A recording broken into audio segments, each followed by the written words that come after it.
Hello, and welcome to Conservators Combating Climate Change, a new podcast series by the American Institute for Conservation's Emerging Conservation Professionals Network. I'm Emma Hartman. And I'm Natalya Swanson. And we're so excited to be hosting this series that we hope will inform, empower, and inspire action in conservation and collections care professionals at every stage of their career. This podcast is generously supported by the Department of Art Conservation at the University of Delaware in honor of Bruno Pouliot. We're so grateful to the University of Delaware and to the entire AIC and ECPN community for supporting us in this new venture.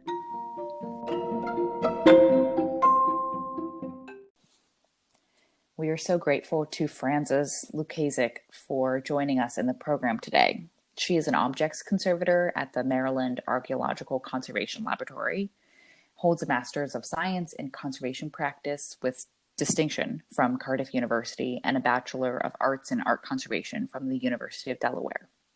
She's a professional associate of the American Institute for Conservation and served as co-chair of the AIC Archaeological Discussion Group from 2016 to 2019. Francis has worked at the Agora sites in Athens, Greece, with the American School for Classical Studies, and at the Smithsonian National Museum for the American Indian in Washington, D.C. In the summer of 2018, she served as site conservator and lab manager for the Nunalleq Archaeological Excavation, a pre-contact Yupik site in Southwest Alaska, and that's what we're going to be talking to her about today. So Francis, welcome to the program. We're so glad you're with us during these really strange times. Oh, thank you. Thank you both for the opportunity to come and talk with you about the Nunalleq project. Yeah, so why don't you just begin by telling our listeners a little bit about the project?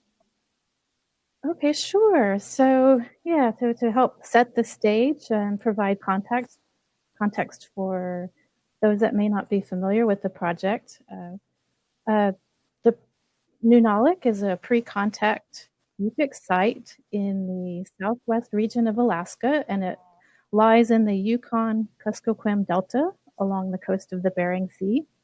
And Nunalleq means the old village in the Yupik language, and it's about 5 kilometers south from the modern descendant village of Knecht. And the excavation of the Nunalleq site is a community-based project where decision-making is shared between the village corporation Knecht, the community of Knecht, and the project's principal archaeologists from the University of Aberdeen, who are Dr. Rick Knecht and Dr. Charlotta Hillerdal. And if you're wondering how, an archaeologist in Scotland is connected to Alaska, Dr. Knecht worked for many years in Alaska before taking up a teaching position at the University of Aberdeen.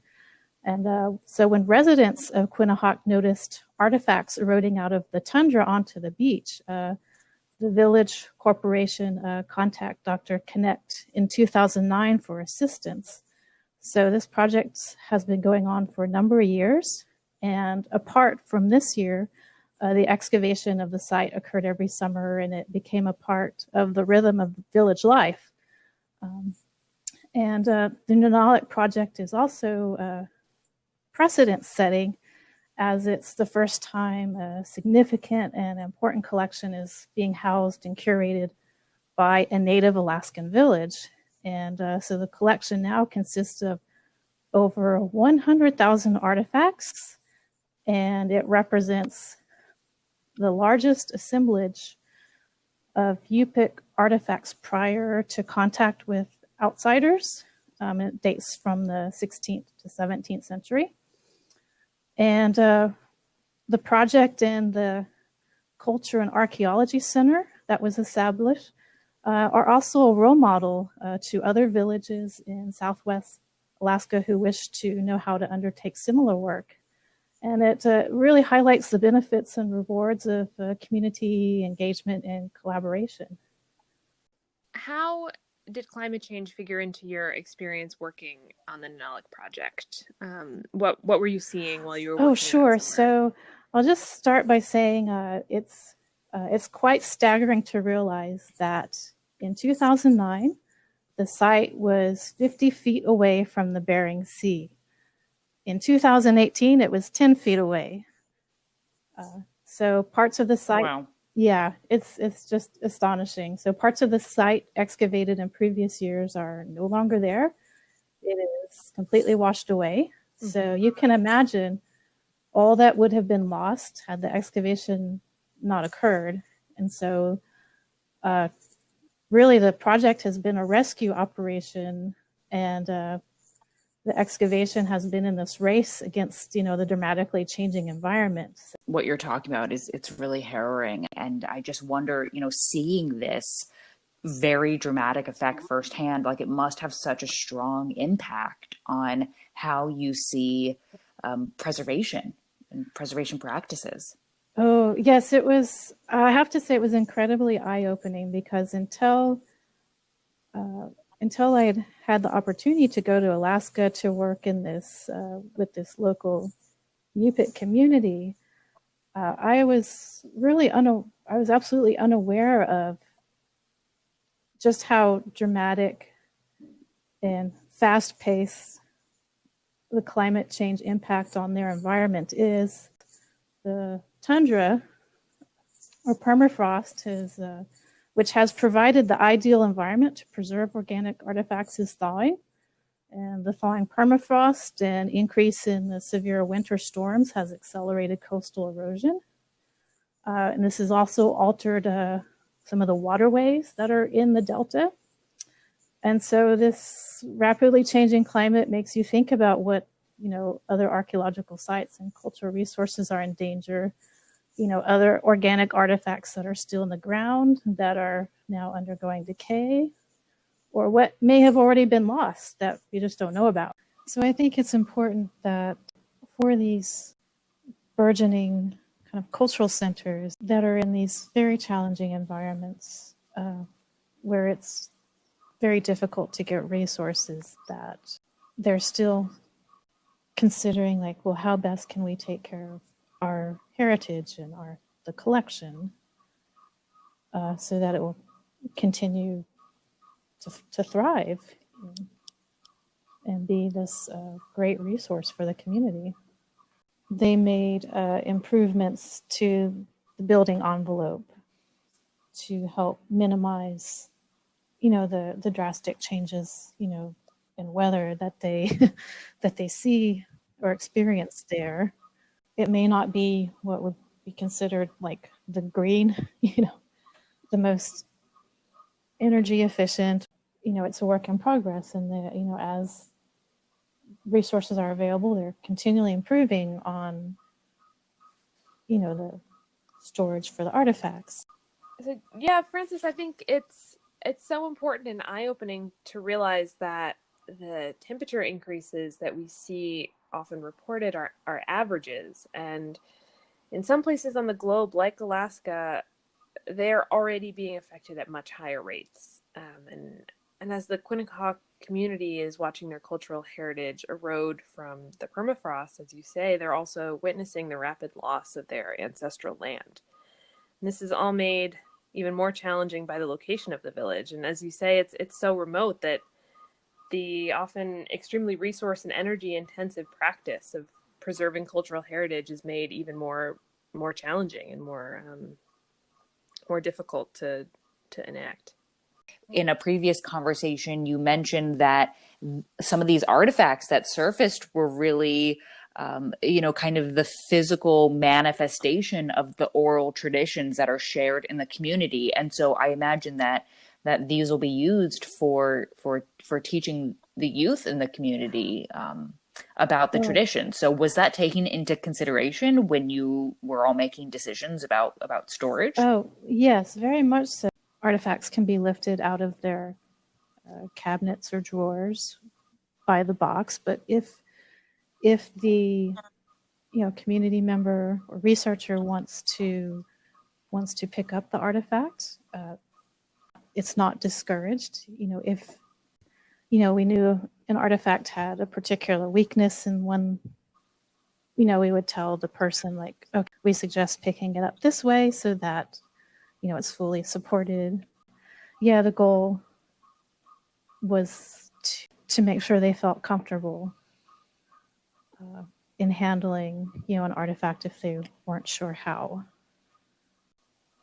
Francis, it's really great and so important that the project is empowering community members to handle and care for their collections. That's so crucial. The project that you're describing sounds so collaborative. What do you think are some of the benefits of projects like this in which the cultural heritage profession works so closely with local communities? Collaborative nature of the project fosters mutual respect, and then it also facilitates the unique needs of the Yupik community and the scientific community. And in some instances, the artifacts revived interest in activities that had not been practiced in the village for quite a long time, such as mask making for traditional dances. The excavation has helped the people of Quinahat connect with their culture and their ancestors, and would like to add that it's also been a source of inspiration to artisans in the village. One person that always, is memorable and sticks out to me is an elder and a master ivory carver named John Smith, and he said he was learning a lot from the artifacts from the dig, how his ancestors lived and how they did things. And so it was an amazing experience to listen to him, watch him examine and discuss like these freshly excavated ivory artifacts, of that day, and then come around the next day to show us a replica of the artifact he just carved. Wow. It's an immeasurably rewarding experience for those of us that had the opportunity to work and live alongside the community.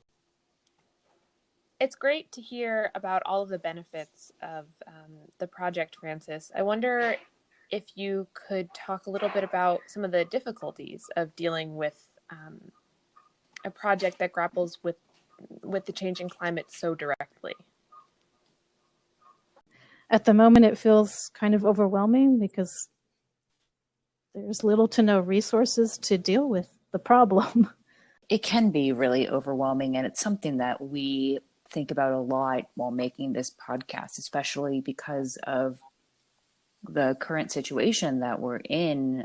What everyone's mental health is already so strained. Really, the conversation that we're having is, it's related to conservation because that's our profession, and sometimes maybe that's our identity. But the reality is that we are all dealing with climate change in every aspect of our life, and the way in which we'll address it is by changing our mindset and recognizing that we all have agency in almost every action and every decision that we make to institute change. Oh no, those are excellent points. You're right. You have to start somewhere. Well, on the plus side, there are some efforts underway. Like I had heard recently about this NEH project that I think Sarah Nunberg is heading, and it's the kind of building of a very user-friendly tool that can help to inform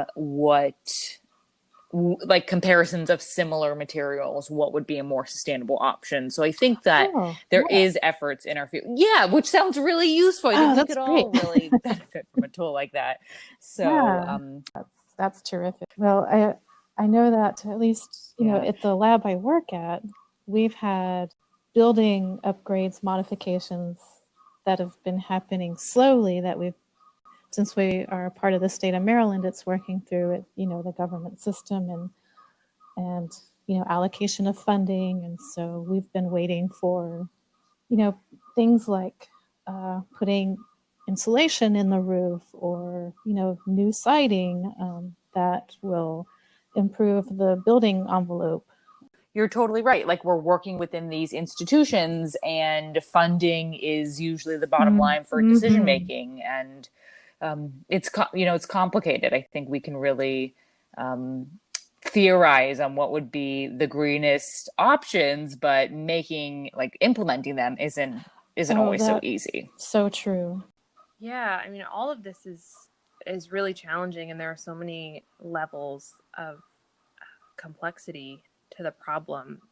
I mean, part of what I think is important for those of us who are trying to grapple with climate change and work on solutions is the fact that besides just trying to mitigate the effects and halt the effects, we also need to come to terms with the fact that part of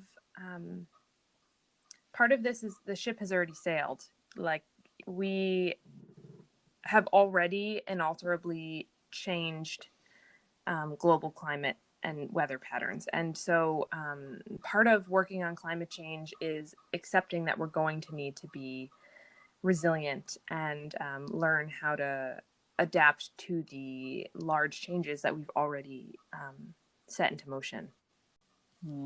Yeah, I think we all need to become very adaptive, because one of the projections of the changing climate is just that, right? It's changing. And so I think we're all at some point gonna have to we don't have those ideal conditions to work with. I think that'll probably become more common as the climate changes. Agreed. Yeah. The people of Quinnahoc, they have had to adapt. The time period that the artifacts date to is the late 16th, early 17th century, when there was the mini ice age going on. So this archaeological collection is also quite fascinating to look at, as to see how the people then were adapting to their environment. What their lifestyle was like. That's really fascinating. Yeah. It's one of the ways that the Nunalleq site is important and is providing information of how the Yupik people have been living and adapting to their environment for centuries. Yeah, and I love this broader point that I think you're making about how much we can learn from this community. It's really an exchange of information. Like, we are helpful in terms of the preservation and handling and preventive care and storage, but there's a lot of knowledge that can be learned about how these communities have adapted to their environment. And I think what we know about indigenous communities is that largely there is much more respect for the climate, that empathy and compassion for natural resources will benefit us as a culture. And I think that mentality is necessary for us to adopt if we are going to address climate change successfully in an equitable way. Oh, agreed. I think that's wonderfully put. Going forward, communication with the indigenous communities in our country need to be more prevalent. Absolutely. Well, thank you, Francis. This has been really, really interesting, and I hope that all of our listeners will spend some time thinking about how they can invest and hold their immediate communities close and think about ways to connect in their immediate communities during this pandemic crisis, and as we start to really grapple with the climate crisis in real ways. Oh, thank you both again. I really enjoyed the opportunity so thank you to speak with you both, and appreciate being able to bring attention to the Nunalleq project and the important work that has been going on there.